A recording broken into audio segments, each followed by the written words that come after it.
All right. Perfect. Well, thank you again so much for joining us this evening and afternoon, wherever you are broadcasting from or joining us from. We appreciate you joining us. This is the fifth of our Hub Help sessions. My name is Tyler Havens. For those of you who I have not had the pleasure of meeting, I serve the fraternity as the director of chapter services. So anything that has to do with our collegiate chapters runs through the department that I oversee. I am joined this evening here in the East by Aidan Cannon, our educational leadership consultant, and a short shameless plug. If anybody is out there, have alumni members that are just graduated, still looking for the right fit, the right position, we are actively recruiting educational leadership consultants. And so if you have interest or questions about that, please feel free to reach out to Aidan. You'll see his email at the end of the presentation. So I'm going to jump in here with our presentation and just a little bit about what we want to accomplish here today is we want to provide you some resources and some understanding about the updates to the chapter management program, our CMP. We also want to make sure that, oops, I clicked and did not mean to. I'm trying to go back. All right. Sorry about that. Little preview of what's to come.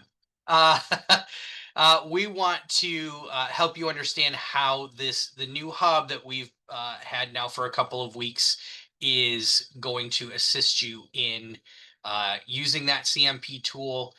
We want to identify a few ways to help you prepare for strong CMP health, which is kind of where we're aiming for our chapters to be. And again, how the updated hub is going to help you get there. So let's many of you have probably seen at this point the have logged into the hub and have seen the new dashboard. It is a great tool. We've had a lot of fun playing with it and learning about it. I hope you all have too. So a couple of things that I want to specifically point out here on your dashboard. First things first, it is intended to be and anticipate your needs. So you see in that top right-hand corner, the high priority items, those are going to change throughout the academic year. They're also going to be officer specific. So for example, you may not see pop up in a high priority item for you that an invoice is due if you are the vice president for uh, professional activities. But if you are the vice president for finance, good chance that if you've got an invoice coming due, it's going to populate there in the high priority areas. It is our understanding that things that are high priority for any officer will also populate there for presidents and vice presidents chapter operations. Similar to Old Hub, if you are familiar with it, presidents and vice presidents for chapter operations did have access to complete forms and submit things on behalf of other officers. That functionality is still available for under the new hub. Um, Current overall CMP health, we'll dig a little bit about what we mean by that, but that is just an overall gauge. We are working with our implementation and tech teams to get you an actual number under there. That would be, we know that that would be helpful and has been asked for. We do have some places where we can provide you that number. We'll talk a little bit about that as we get deeper in talking about CMP. And then a couple of other buttons that want to point out your chapter versus ideal size. We're going to dig into that with CMP, badge inventories, new member goals, chapter balances. The really neat thing about the new hub is that anything that's on your dashboard, for the most part, you can click on any of those items and get more information or be taken to a place in the hub that is anticipating what you were there to do. Okay. We do have some familiar faces in the hub. So you do still have menu items, a forms menu that has a couple of different sections to it. reporting new recruits and pledging ceremonies and initiation ceremonies, those all still exist. Changing your roster, it looks very similar to Old Hub if you are familiar with it. The really minor thing that we are excited about, and hopefully you are too, is that the words are bigger, the font is a bigger size, and so hopefully things are going to be a little bit easier for you to find and decipher if it's not already put right in your face with those high priority items. I also neglected to mention, please, throughout the program, if you have any questions, please feel free to unmute or drop them in the chat. Aiden and I are both watching that chat for questions. Feel free to interrupt and stop if there's something that's relevant to what we're talking about.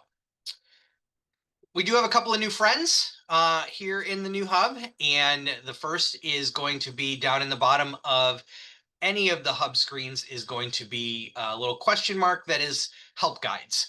And the help guide is also intuitive in that you don't have to scroll through every single help guide on a page to figure out, okay, which help guide do I need for what I'm trying to do.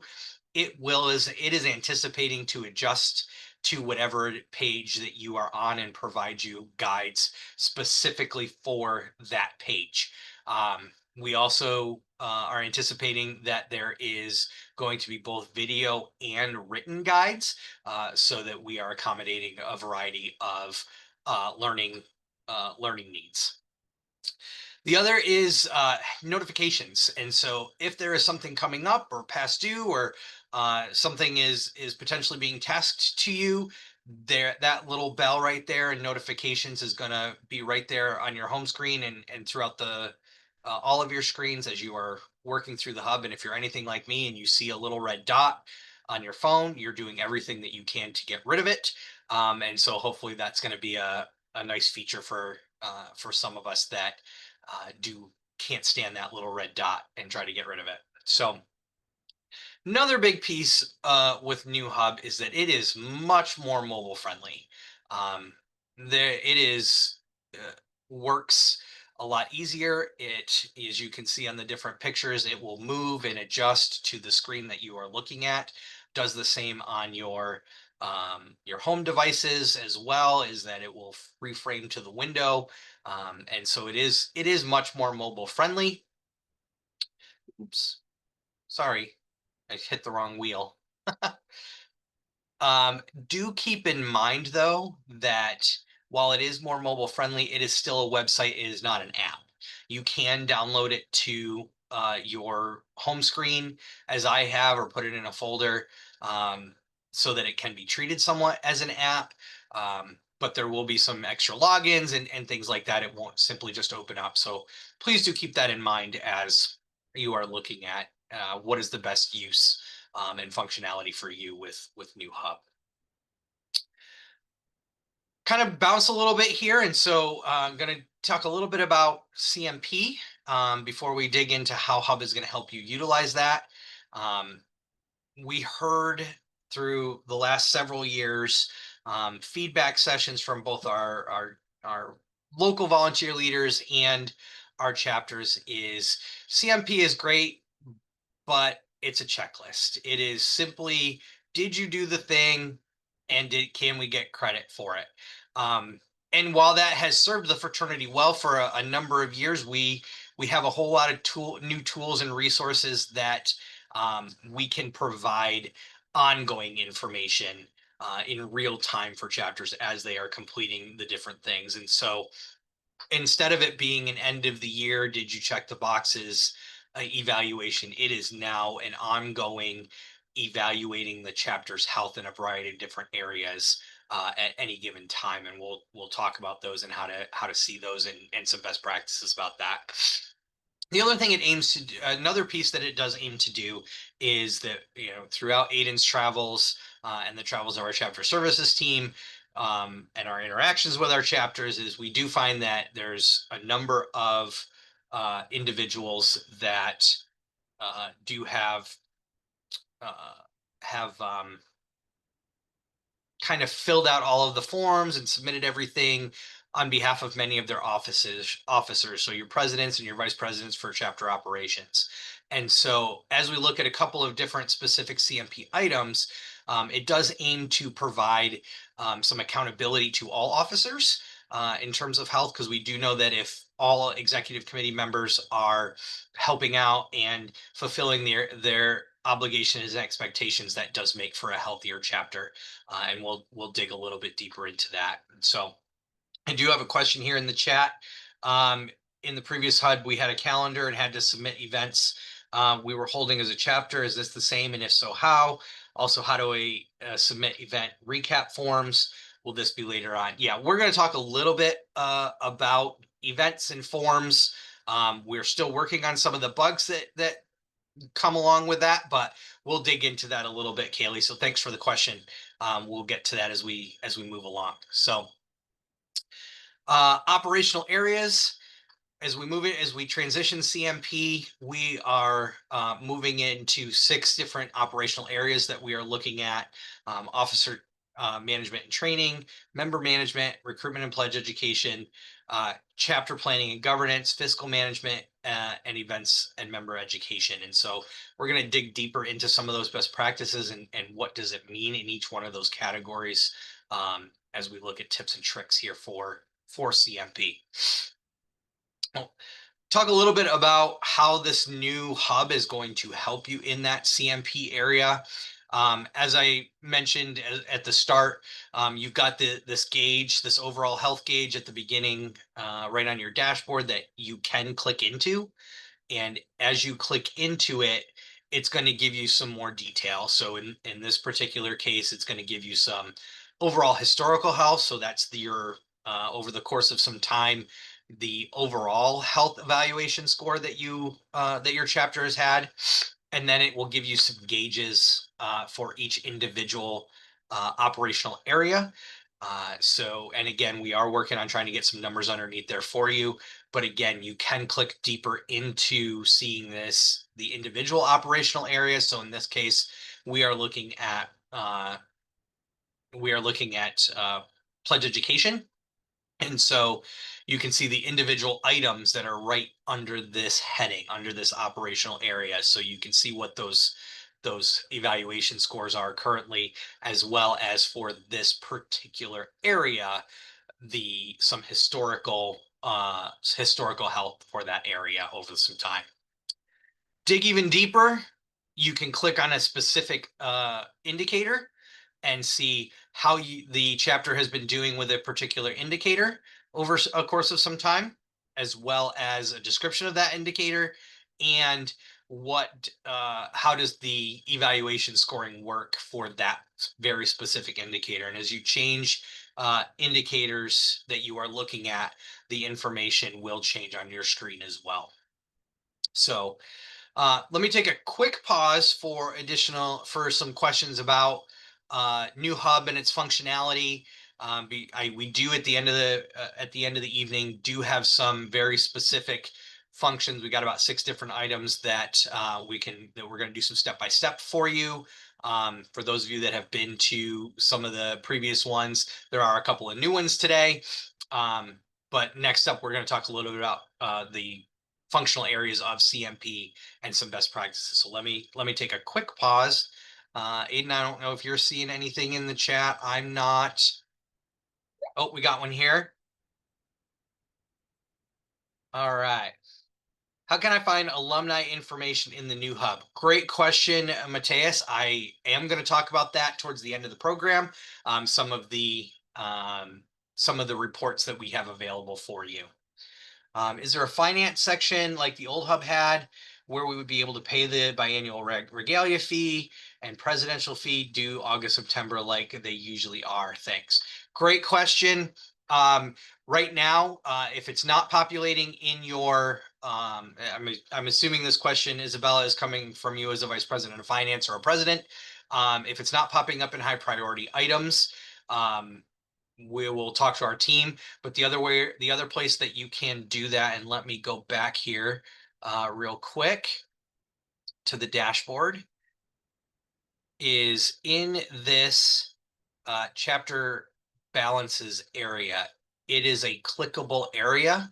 So if you do have some type of balance that is showing on your dashboard, you can click on that and it will take you to your accounts receivable area that will have your individual invoices that you can go in and pay those invoices. So great question. You're the first person to ask that question over these sessions. So we appreciate that. All right. So I'm going to head back now and jump into some of the functional areas.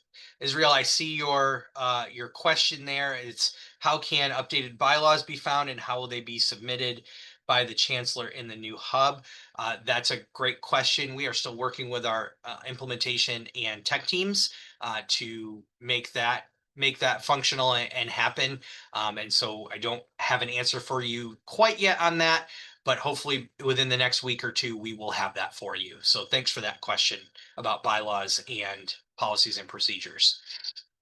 So functional areas, best practices. We're going to jump kind of into our first one, officer management and training, and it really is what we are talking about. We are looking at have your officers completed their officer modules for the office that they are in? Is your standards committee completed their training so that you can have a functioning standards committee? So that functional area is going to be a lot, operational area is going to be a lot about um, is your officers or are your officers ready to assume the role? Again, we really are looking at that officer module as a great opportunity for an introduction if you are new to the role. If you are somebody that needs a refresher course on, hey, here's the basics of our role, or if you've got members that are aspiring to be officers, those are also going to be a great introduction for them to think about, hey, is this an officer role that I really want to take on? Maybe there's something else that better suits me. So these officer modules are available for everyone at any time, and so we encourage you to take a look at those as they will play a role in your chapter's health evaluation. And if as you are being placed into officer roles, you should have received some type of email with a couple of different boxes saying, hey, check out this officer packet. Hey, check out this officer module. And so it should be right there. And if not, can always go to dsp.org/LMS and enroll in those learning courses.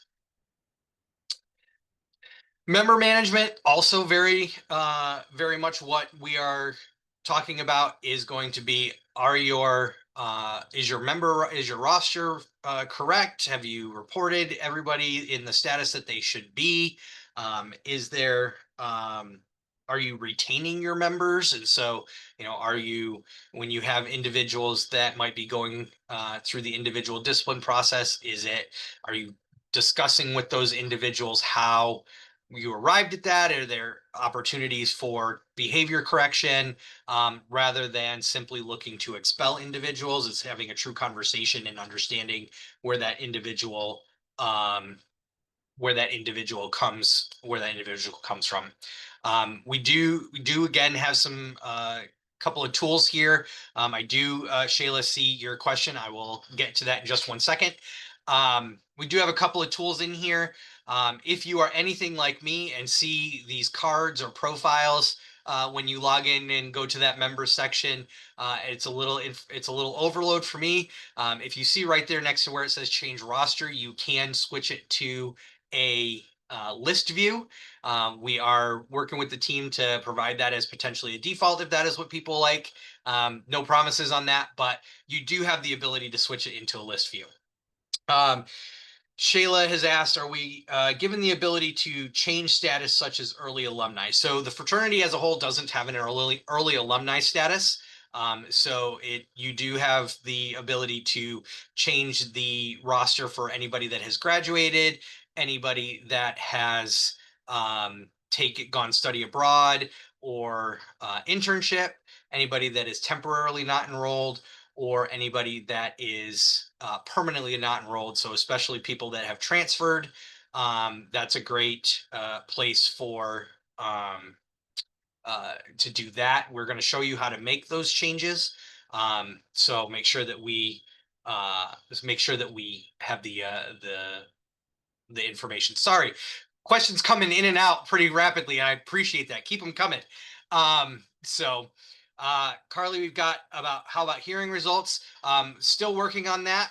We are working with the team. We have paid that as a high priority. For the team to get that up and running. We know chapters are utilizing the individual discipline process to update their rosters and expel individuals that need to be expelled for whatever reason. So that is not quite yet up and running, but we have continued to let our teams know that that is high priority for our members. Do district directors also have the same visibility for the metric details? I believe so.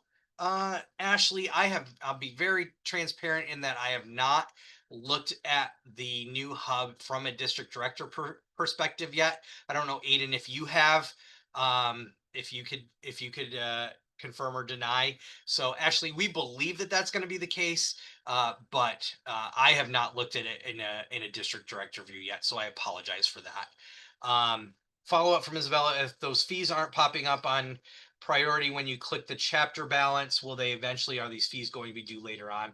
So Isabella is asking specifically about individual fees and or dues. Yes, they should be automatically invoiced. Some of them are based on your individual chapter start date. And so Aiden can hopefully pop in the chat here the fraternity operations information that gives all of a good portion of the dues and fees that are going to be due and when those are going to be available and or due for each chapter. So he's looking at that now, and he'll pop that in the chat for you, Isabella, and everybody else. Okay. Great questions. Thank you. There we go. Aiden's on top of it. See, this is why we tag team this. We love it. Recruitment and pledge education is the next area that we are going to chat a little bit about.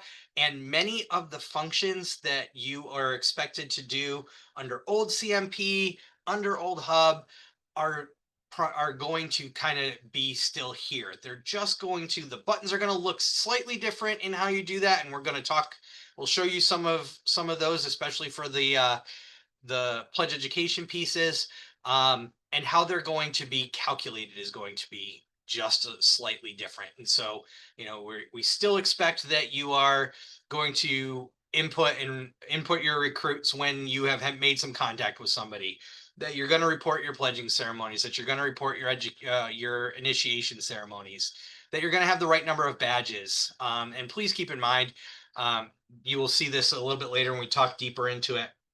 On your dashboard, you may have noticed that there is a badge count number that for many of you is going to be 0. But that is an important number, and it's a way for you to order badges. And again, we'll show you that in just a moment. But keep in mind that if you physically have more badges in your possession than what that number is showing, get in contact with our team, because chances are what has happened is somewhere along the line, somebody has been expelled or left your chapter and just turned in their badge.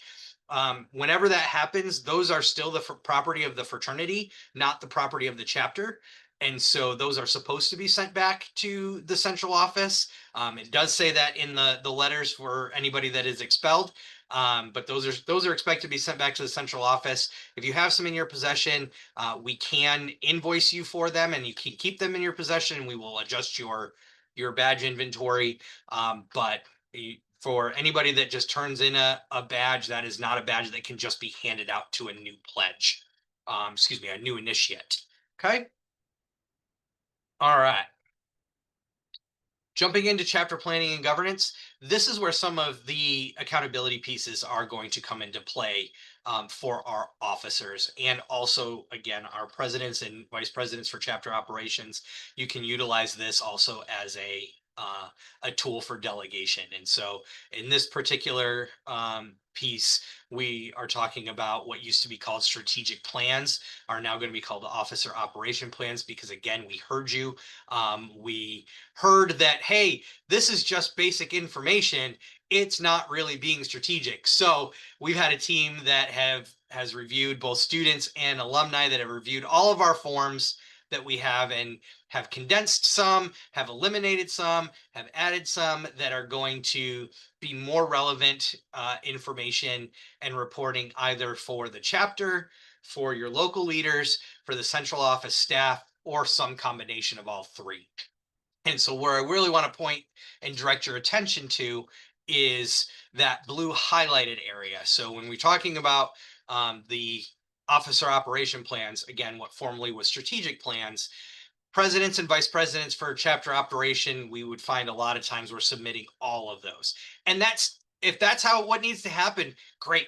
We all need to have that information logged, and presidents and VPCOs, you can absolutely still submit those. And that is still going to give you some pretty good health evaluation score. But if you take a look at those two blue areas and those higher health evaluation scores, it specifically says all officers have submitted their own forms. And so when those forms are available and they're being submitted by your officers, CMP is looking to see who submitted it, and does that name also line up with the individual that is in that office when it was submitted. So again, this is an area for some officer accountability, some opportunity for delegation. I will also point out that this page that I think Aiden is also gearing up to post here in the chat is our current CMP page on the website. That this will give you individual numbers for the individual items on the health indicator scales. And so Aiden's going to work on popping that in there for you too. All right. Next area, fiscal management, is exact. We're not trying to trick you with any of this stuff, folks. Fiscal management is exactly what it is. Is your chapter paying its bills and staying out of debt? And are your books continuing to be reviewed by an individual outside of the chapter, whether it be a faculty member or a trusted alumni, or somebody that can just kind of keep an eye on that and give you an evaluation outside of the chapter, so that everything looks good and fit and in order. Okay. And then the last section is events and member education. And so this is going to look at attendance at national events. So your lead schools, your lead provincial conferences, in a Congress year, your grand chapter congresses, President's Academy, as well as the any regional conferences that your RVPs might host. And so it's looking at, did you have somebody attend? How many did you have attend in that academic year, throughout the academic year? Pardon me. And how many have ever attended an event? And so that's really paying attention to your national events. It's also taking into consideration your local events. And what I mean by local events is those professional events and service events and risk management events and campus culture events that your chapters put on, that are valuable for your chapter and valuable for your members. And we have seen a lot of great programs come in over the course of the last year. But one of the things that we did notice with the reports this year, so of the professional events that got reported in the hub this year for CMP, one of the interesting data points that we found was that of those, 60% of those events reported had less than half of the chapter members at the event. And so, again, lots of great programs, value to those that were in attendance. But what we were seeing is that chapters were not having events that even half of their chapters were attending. And community service, that number is even higher. And we do recognize, especially for community service, that there may be space limitations. And so we are working on that here in the new CMP to account for that. But what we're really looking for our members to do in terms of their programming is we no longer have a minimum of 7 professional events and 6 service events. We know that that can be overkill for members and trying to get all of your members at there. And so the way that the new CMP is designed when it comes to those types of events is, um, it's more about the quality of those events over the quantity of those events. So if you're having an event each month that's getting half of your members there, and that could be having conversations about what is valuable, what are you still looking for, especially with your more experienced members. What is there's a cattail running through Aiden's house. There's or is there a better time that works for them? It could be a chapter meeting time and say, hey, this month we are going to take this chapter meeting time because in theory, all of our members should be able to be here. And this is what we're going to do for our professional event this month or this semester. So that we are really providing that value and really engaging our members in what it is that is going to supplement what it is that they're learning outside of the inside of the classroom. So that's where CMP is headed here with professional and service events. Again, it's really the quality over the quantity of those events, and having those conversations with your members. When it comes to risk management and campus culture events, our chapters are a little 50-50 in completing those and have been over the last couple of years.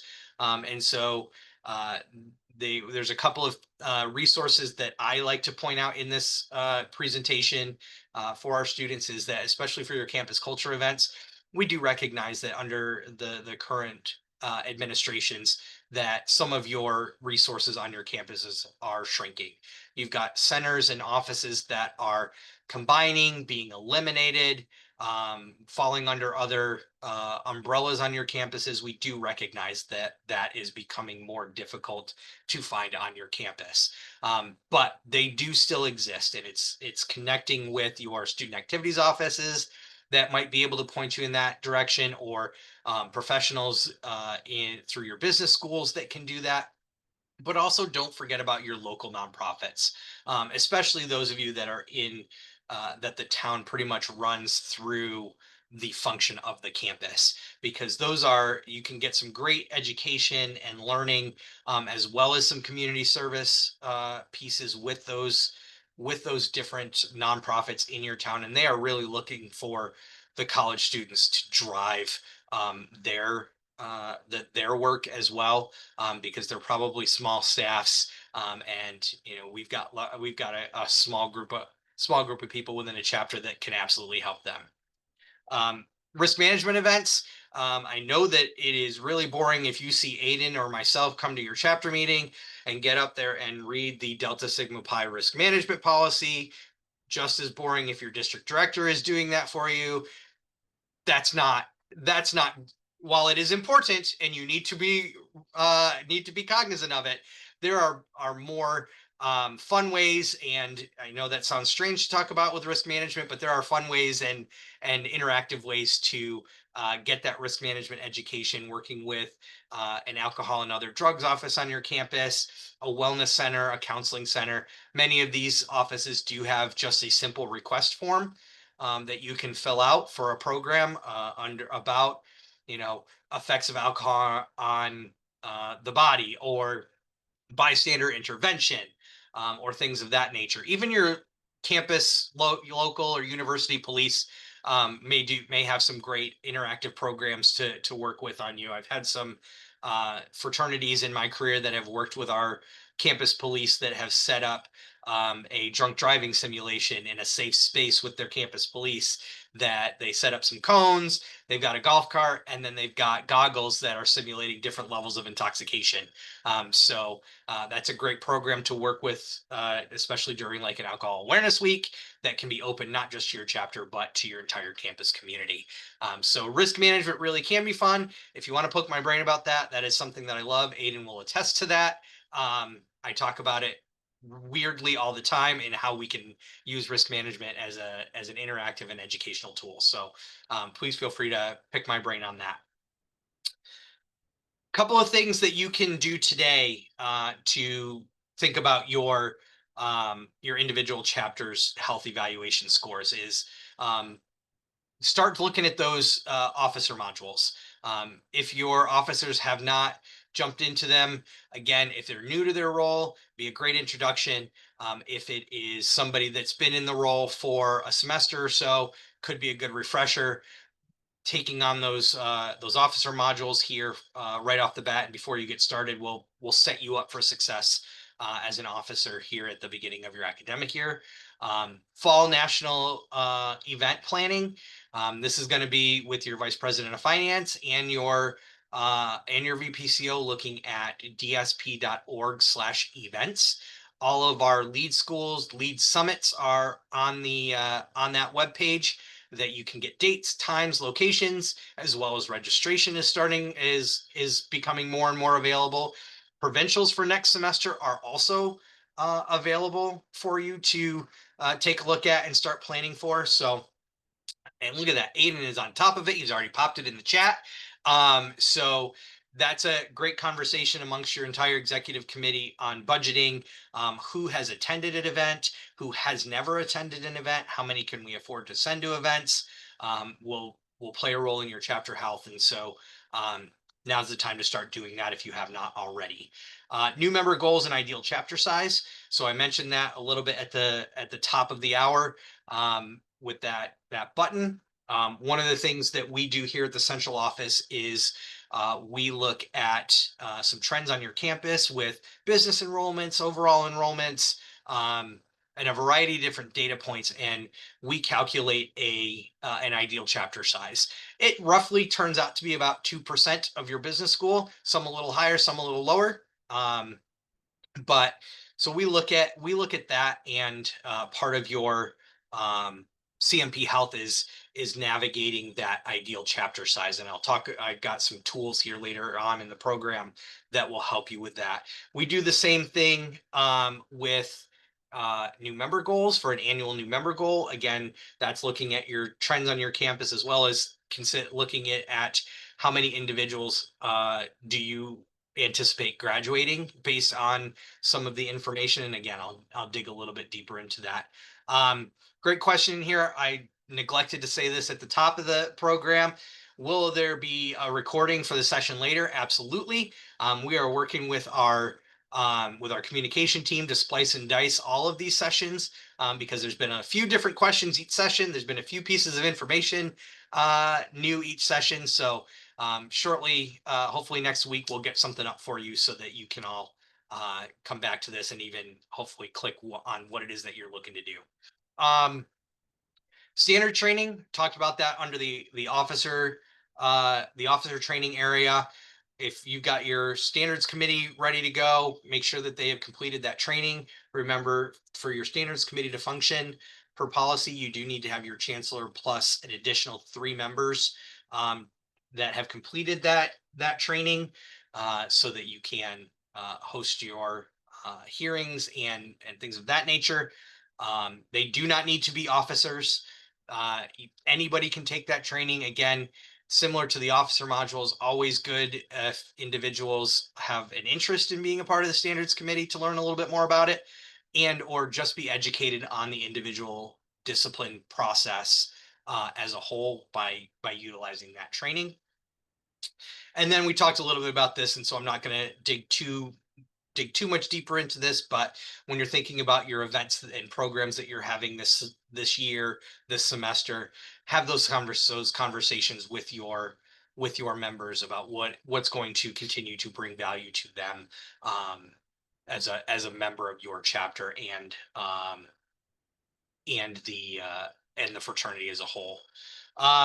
When will I got a question in here. I'm going to flip to the next slide as I answer that question. This is, again, we do have some step-by-step coming up, so please stick around for that if it is of interest to you, but wanted to at least put our email and communication up there for you as I'm answering a couple of questions here in the chat. Troubleshooting at dsp.org and hub at dsp.org. Those are great resources and tools. They get to our chapter services team. They get to a variety of other teams here at the central office. we will get, if it comes to us, we will get it routed to where it needs to get you an answer, or we will say, hey, we don't have an answer for that yet, and we will get back to you. Just today, Aiden answered. We had told a couple of chapters that, hey, this function that you're looking for isn't available yet. And I think Aiden sent out 8 follow-ups on that function that did become available today. So we don't forget about you. When we say we're going to get back to you, we will get back to you. You can also email any of us individually. So let me hit some of the questions in here. When would officer operation plans and pledge education plans be available so that the health indicator isn't 0? Great question, Ashley. The officer operation plans, I believe, should be coming available on September 1. So you should start seeing those on soon. And I believe the pledge education program form also becomes available on that date as well. Now, if you are seeing zeros in that area, shoot me a quick email, havens@dsp.org, because those should be based on previous. It could have previous semester submissions because they're not available yet. So we can go ahead and take a look at that, and there may be a bug in that system. So in theory, if your chapters have submitted those at the end of the year, which from Pledge Education everybody should have, you shouldn't be showing a 0, and there could be a bug in our system. So shoot me an email on that. Other question, is there an appeal process in place if there is a disagreement on score? Great question, Carly. There's not. It is a moving target. It is a health. It is not a be all end all. It does not. Chapters, accredited chapter of recognition, chapter of excellence, are no longer part of CMP. There will be a recognition process, but the grand chapter did just update our committee structure, and so we need to get that figured out, and we'll get a new awards person or awards group in place. And so we are going to have some regular recognition. CMP is intended to be a tool. So if you are seeing something that doesn't look right, absolutely have a conversation with our team, with district directors, that we can do a little bit of investigating of, okay, why could that be? If you don't think that this is the way that your health evaluation score should be, and or, okay, this is correct. Let's talk about how can we help you or provide support to increase that health evaluation score. All right. Any other questions that I see in here? Don't see anything now, but again, keep them coming. Feel free to unmute. I'm gonna jump into some of the individual functions here that I have noted. So here are some of the functions that our team has been asked about so far, and we can provide some step-by-steps. We will make these available, and utilizing the tools that are already in New Hub. Some of them are going to be there right there for you as well. So the first one we want to start with is, sometimes some of our chapters have expressed that they hadn't updated their officers at the end of last term, or one of their officers unexpectedly graduated or is studying abroad or doing an internship that is nowhere near the campus, and so they need to be placed on an internship status, which we will talk about. So here's how you would make the update to your officer. So first thing, obviously, is you're going to log into the hub, and you're going to find that officers button in the menu. From there, it's going to take you to your officers page. And it is very simple that if there is the office that you need to replace, there should be that button right there. It should show up for all of the offices. So if at any point you need to change an officer, you have that replace button. And then you are going to search for that new officer that you want to replace them with. Put that date in that is effective by. So for many times, that's really going to be the date that you are doing it. We have seen some functionality. We don't know if it's going to be available or when it would be available, but we have some functionality in the system that you can do some future dating. So you have had your elections and you want to not forget to put that new officer in, but they're not taking office just yet, we do have some future dating that if you wanted to do that ahead of time, we do have some, you can change that date and there would be some pending changes in there for you. So the outgoing officer would have access to that officer hub space until the new officer takes office per the date that you have entered. So have that a little bit coming as well. Um, have a question in here. When we used to submit forms for our events, it would tell us if they got approved and if we got CMP credit for this. Is this still the same? Madison, hang on to your question. I can answer that when we're talking a little bit more about events and forms here in just a second. Next piece is going to be roster updates. And so many chapters, again, similar to officers, may have other members that have transferred that they didn't realize, that are studying abroad, internships, not coming back to school. Um, so variety of different ways that our members show up in the hub here. And so here's how you would change some of those member statuses. First, you're logging into the hub, and as I had shown you on that one of those very first slides, is we do still have that change roster button. It's in a little bit different spot. It's going to be in your top right hand corner. To click on that to change the roster. It's then going to move you to this little box that says, okay, tell me what kind of change you are making. So the categories for here are going to be, again, when we want to report a group of individuals that has graduated, studied abroad, or they are studying abroad, they are on an internship that is nowhere near the campus, they are temporarily not enrolled, or they are permanently not enrolled.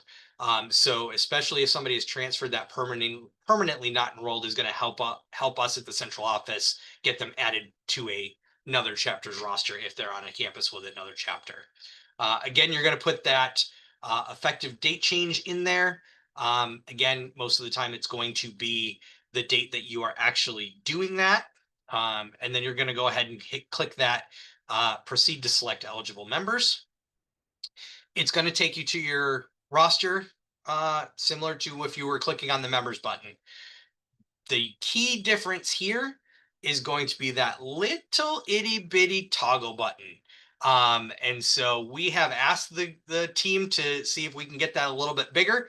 But if you are selecting the members that need to go into that status, so let's use the example of we've got a group of individuals that are graduating.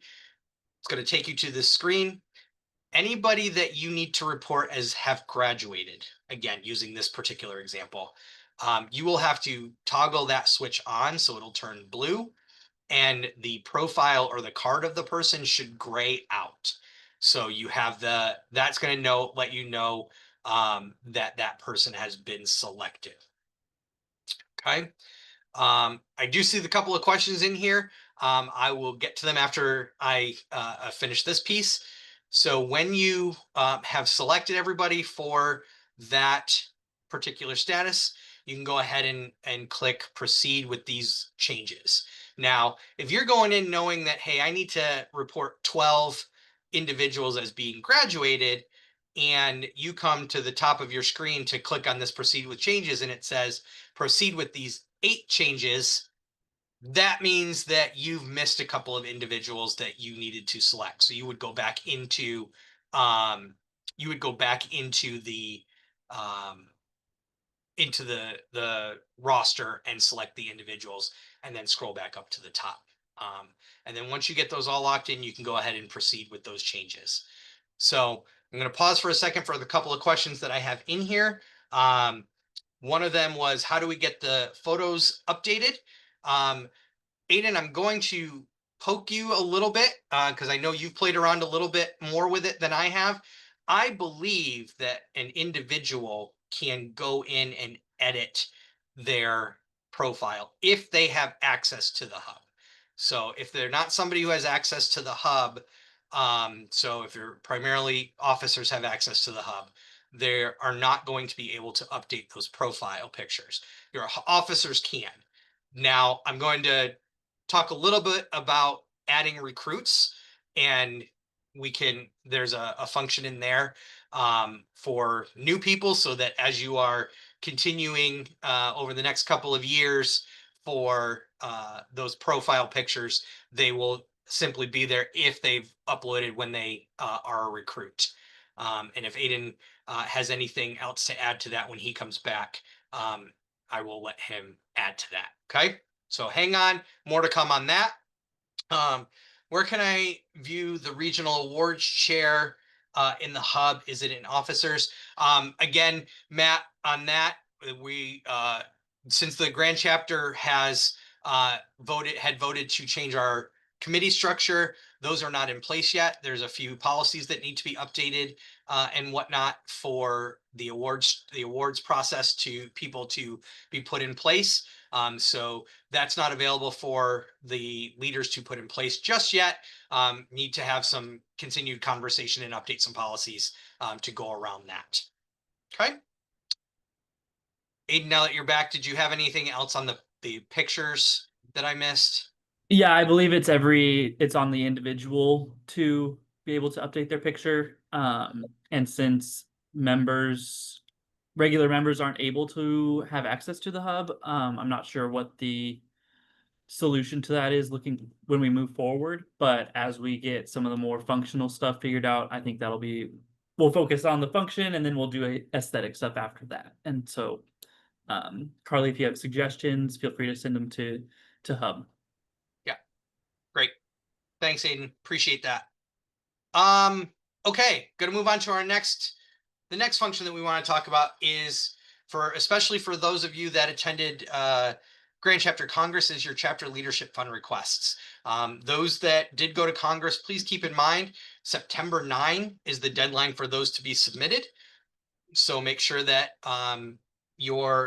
anybody that has been that you're requesting CLF dollars, that you are doing this before September 9. Couple of ways that this is going to show up for you.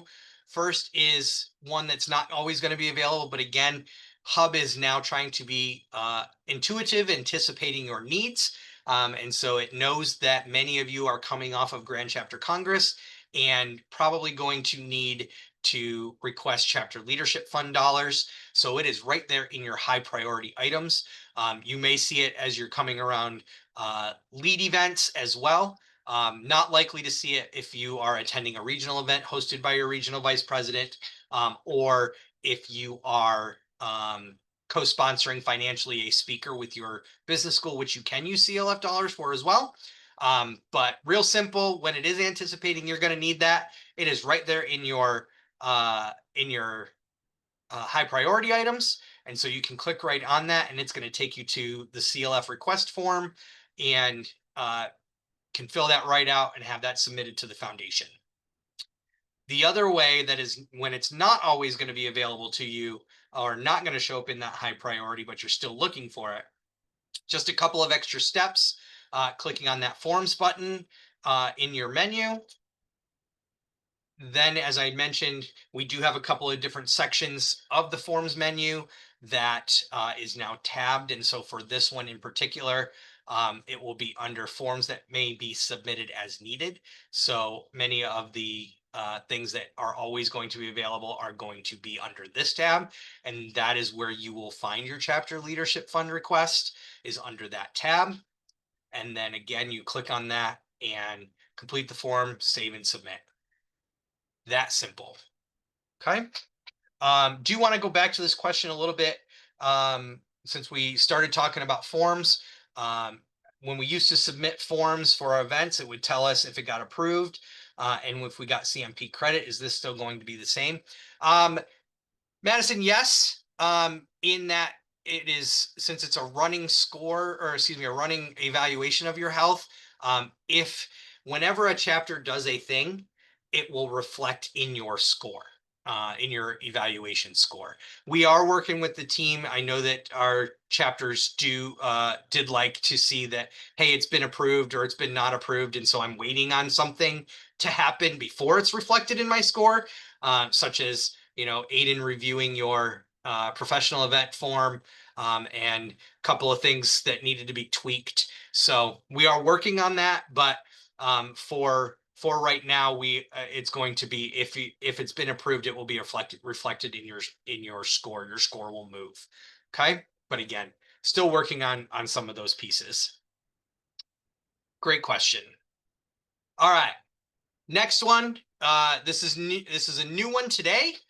So those of you that might have been to previous ones, this will be new for you. So wanted to perk your ears up a little bit. We're coming up on Pledge Education. Many of you are recruiting right now. Fantastic. Congratulations on those that you are recruiting, and getting the word out about Delta Sigma Pi. Want to make sure that you know how to, if you are low on pledge pins, or you are knowing that you're going to need to order additional badges, want to make sure that you have the resource to do that. So getting there is logging into the hub. And as I, again, continue to mention, many of the things on your dashboard, you can click into to do additional things. In this case, you're going to find that badge inventory button. And in this case, this particular chapter happens to have 4 additional badges in their inventory. But you can click on that, and it's going to take you to this order screen. Okay. In here, you are going to, if you're looking for pledge pins or you are looking for badges, those quantities there on the right-hand side is how many you are ordering to buy, not trying to adjust the badges, the badge count that you have. Okay, so want to point that out, that you are doing that. So if you need 4 badges, you put them right in there, and here you see this chapter is ordering 2 additional pledge pins so that they have them as well. Then you're going to click on that bottom button that takes you to payment, and 2 ways to pay. First, and we've had this, I believe, for a while, but the first is you can pay with credit card right when ordering. So if you've got a chapter credit card or work on a reimbursement with members, you can pay it right then and there, and the invoice is taken care of, done. Or you can toggle that switch right above the payment information in that green bar that says Bill Chapter. And what that means is you will get the order and complete the order, and I'm going to finish that in just a second. But instead of paying right then and there, the chapter gets invoiced, and you would pay just as you would any other invoice. Okay, so if that's what you're looking to do, make sure you're toggling that switch there to the right.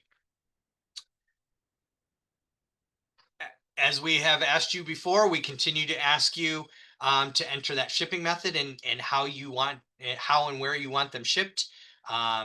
Usually within about 10 days, if you're doing that regular shipping and handling. Do have a couple of notes at the end here that want to point out, but here's a big key on when you're entering that shipping address. Please enter somewhere that is safe and accessible for things to be delivered. So if you have an office in your business building and you're hosting your initiation on a Sunday, and your business building and your office in that business building is not accessible on a Saturday, it is probably not a good place to have them stored and delivered there, because you may forget them and then not be able to have them for initiation. So keep in mind where you are having them delivered, that it's going to be safe and you have a regular access to that. And then underneath, you're going to click that place order or Bill Chapter. That will change based on whether you are doing it via a credit card or you're being invoiced for the chapter. Couple of things that are on the top of that page that you do need to pay attention to. And I don't like to use red, but in this case, I'm using red. Please plan ahead, please be cognizant of your orders when you need things, because if you need them tomorrow overnight, you do need to place that order before noon Eastern time. And then we would recommend calling the central office to make sure that they are aware, so that, as they're filling orders, they can make sure that you've done the overnight order, and we make sure that we get it out, because mail gets picked up at a certain time during the day, and we need the time to fill those orders.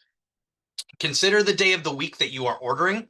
So again, if you're looking for a quick overnight and you order on a Saturday, our staff is not in the office um, to fill orders on weekends. So if you need something overnighted for a Sunday ceremony, you might be out of luck. So please pay attention to the day of the week that you need things, as well as when you're ordering. Another piece, just from my days as a campus advisor, if you are mailing to a campus address, I would add another 2 days to whatever time frame you think you need, because your campus mailroom might need some time to process. So it might not get to wherever you need it to be on campus, except for a couple extra days through your campus's mailroom. So do keep those in mind as well. Moving on to one more function that's going to be really relevant for right now, reporting recruits. Again, for those of you that are familiar with the old hub, the functions are going to be very similar. They just might look a little bit different. So that's why we want to make sure to point these out to you. Please keep in mind that we always encourage that whenever you have talked to somebody, gathered an email or a phone number or something of that nature, that you pop them in to as a recruit. So that they have ample time to complete their pledge profile. And we'll talk about the pledge profile as well, because those still do need to be completed before they can be reported as pledges. So again, you're going to log in and go to that members tab. And similar to Old Hub, again, if you are familiar with it, you do have a chapter member roster button. So we'll click on that, and you're going to click on the button that says report new recruits. Okay, there will be 3 buttons up at the top, just so that it's a little easier to see. I cut one off, but you're going to click on that report new recruits. It will be the first one in that menu right at the top of your screen. As you click on that, it's going to take you to this screen where, again, you're going to put in that effective on date. So that day that you are doing it, it's already defaulted to, and go ahead to proceed adding recruits. When you go to add a recruit, you're going to go look for this button in the top right hand corner, right under that bell, right under your profile, that says add a new recruit. And then this is the information that you're going to fill out. So it will look like that recruit type is not a drop down menu, but it is. So if you have faculty members that you are looking to initiate, which we highly encourage always to recognize faculty members that have been supportive of the chapter or have meant something to the chapter, or an honorary member, that is a drop down menu, so you can select those. And then it's going to ask required. So as you're putting together your interest forms and sign up sheets and things like that, please keep in mind these pieces of information that they're going to ask, that we ask for, so that you can get that pledge profile out there. So first name and last name of the individual, a cell phone or some type of phone number is going to be required, and an email address. And I'm going to say this to make Aiden's life a little bit easier and make your lives a little bit easier. Please do not assume that the email address that the individual uses is their campus email address. Get a preferred email address. So if they don't typically use their campus address and they use a Gmail account, enter the Gmail account. It will save you and us time later for when the individual is looking for pledge module emails or anything like that. Make sure that you are getting their preferred email address. Madison, I see your question. I will get to that in just a second. After you have selected that recruit type and entered their information, this is what it's going to look like. You're going to continue to add the individual information until you have all of your names entered. Okay. At this point, just by clicking the save button on any one individual piece, you have not submitted anything. So please keep that in mind. You need to add everybody and save them. And then when you have done that to submit, you are then going to click the submit these recruits. Okay. And that will then submit all of the recruits to to the central office to get their pledge profile and validation. I tested it today. It is working.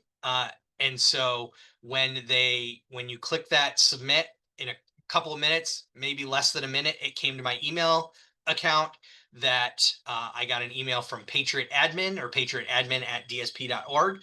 If they're not seeing it from Patriot Admin, please ask them to check spam. That's sometimes where it ends up. And so it comes in this format. Um, and then they can click on that unique link that will take them to their pledge profile. Once they complete their pledge profile, all of the information that they're looking for, it's going to take them to the member agreement.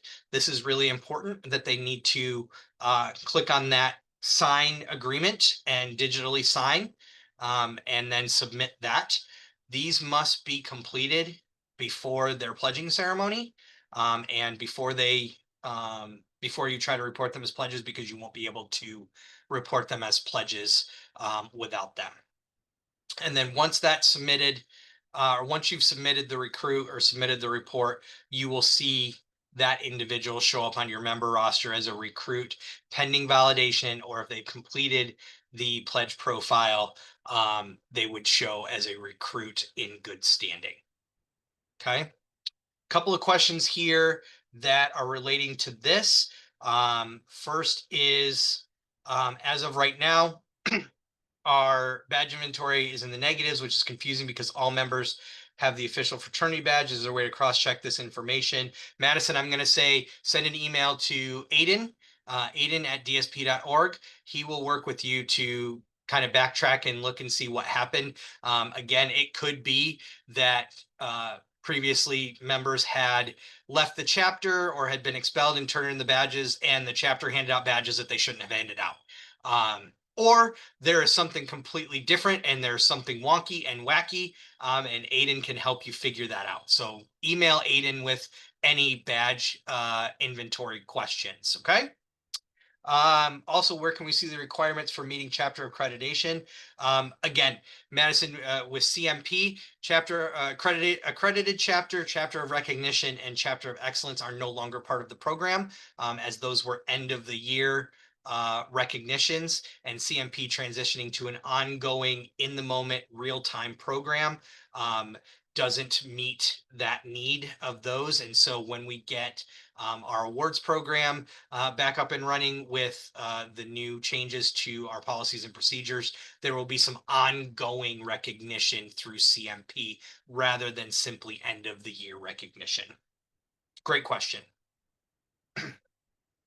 All right, my last couple of slides are about some useful reports. So many of you may have known that in Old Hub that you had a reports button that gave you a bunch of pieces of information that are going to be helpful for you. And here they are here in New Hub. I do have a couple of these highlighted that I have tested and are working, but may have some bugs in them, I'm hearing. So want to run through these. Excuse me, because I know we had a question about faculty initiates and whatnot. So under these couple of pieces that I want to point out, anticipated graduation dates by chapter. So one of the things that, if you remember way back when, for some of you, you completed that pledge profile, it asked you for an anticipated graduation date. That resource will populate anybody that had that same graduation date. It'll give you a number. So if you had 20 people that reported that, hey, I'm going to graduate on June 1, 2026, you'll click on that report and it will show you that 20 people had reported that in your pledge profile. We do recognize that people's graduation dates change, so it's advisory. But as you are doing planning for recruitment and new member goals and ideal chapter sizes, that's a really important report to look at and confirm with your members, in terms of when they are graduating. Chapter radius report. So if you are looking for alumni in the area or members in the area, This report will give you all of the members within a 25-mile radius of your campus. And so it can be really interesting and really informative if you are looking for speakers for professional events or looking to invite alumni to an event that you are hosting, that you want to engage with them. And it is not just alumni from your chapter in the 25-mile radius, it is any alumni in that 25-mile radius. Please connect with them as well. It is not, once you hit that alumni status, it is nice to always connect with chapters in your local area. Faculty initiates. This is a report that shows any living, as far as we know, faculty that your chapter has initiated. It doesn't show you necessarily any faculty that may have been initiated at another institution and are now at your institution teaching or administrating. But if your chapter has ever initiated a faculty member, it is a great tool to recognize them if you didn't know that you had ever initiated that faculty member. So when you do faculty appreciation, you know that these are Delta Sig initiates from your chapter. All right, last set of reports is stuff that hopefully you knew was available and looked at Old Hub if you are in officers that they are relevant to. So officer module completion, so those officer training modules, this is where you can go and look and see who has completed any of those trainings, especially your current officers. Standards committee training, so this is where you will see anybody that has in your chapter that has completed that standard training and is eligible to serve on your local standards committee. And then these last group of reports are, I don't know if they're working yet. I think that they are working, but the reason I don't know if they're working or not is because we don't know if there's not pledges in the system yet that have taken their modules. And so I believe that they are working, but if you are looking to see when pledges completed their modules or how they fared on those modules to move on, this is where you will go for that. Aiden, you unmuted. I don't know if you had some knowledge on that. Okay. I meant to turn my video back on, but clicked the wrong button. All right. And so that's what I've got for you all this evening or late afternoon. Please continue to put, if you've got some more questions, go ahead and put those in the chat, unmute. I'm going to throw this up one more time. That if you have questions, troubleshooting at dsp.org, hub at dsp.org are great go-tos that get to a variety of people in the central office that can route your questions a lot faster. But if there are individuals such as Aiden, if you've got badge count questions or badge inventory questions, there's our individual email accounts. And then again, don't forget about our new friends on those hub pages, the help guides. They are there. They are intuitive to what you are on a page specifically for. So please utilize those as well. I do have a couple of questions here in the chat. Is there any form to submit the Delta Sig magazine in the new hub? I believe that is still going to be a form in the hub. Aiden is nodding his head yes. It is not currently available for you just yet. Still working on a few bugs with that. Aiden, you unmuted. You got some information? There will be its own separate form that you can submit at any time. You just log in, submit, send to, it goes to our comms team. We are also adding a toggle on the event form. Whenever you fill out the event form, there will be a little button at the bottom that says, do you want to submit this to the magazine? If you push that button, then the form, when you submit that form, it'll go to the chapter services team, and then it'll also be sent to our comms team so that they'll be able to just take that event and put it right into the magazine. So that's great. So instead of, if you've got a great professional event or service event that you've done, you don't have to do two separate forms. You can just click another button and it will go to the magazine. So great question, Mateus. I appreciate that. Another question in here, Aiden, I'm going to toss to you. Will alumni chapters be added to the hub at some point? I know you've gotten a lot of those questions and have been answering those, so I'm going to toss that to you. Yes, alumni chapters will be added to the hub. It will be mid-September by the time alumni chapter officers will get hub access. The main reason right now is there's nothing for alumni chapters to really be doing, and we're really focusing on getting collegiate chapters up and running and solid in the hub before we get alumni chapter officers in there. And even if you were able to log in today, there wouldn't be anything for you to do. So mid-September is when we're looking at adding alumni chapters to the hub. Great question, Ashley. Thank you for that. All right, I'm gonna pull my screen down. Give one last call for any additional questions, either in the chat or unmute. Thanks, Travis. Appreciate you always. All right.